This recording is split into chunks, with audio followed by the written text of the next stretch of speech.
and touch the sound of silence. And in the naked light I saw 10,000 people, maybe.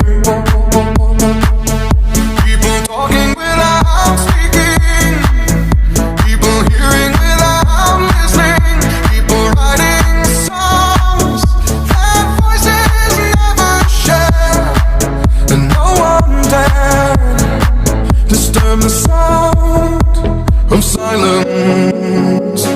Fool said, you do not know. Silence like a cancer grows. Hear my words and I might teach you. Lay my arms and I might reach you.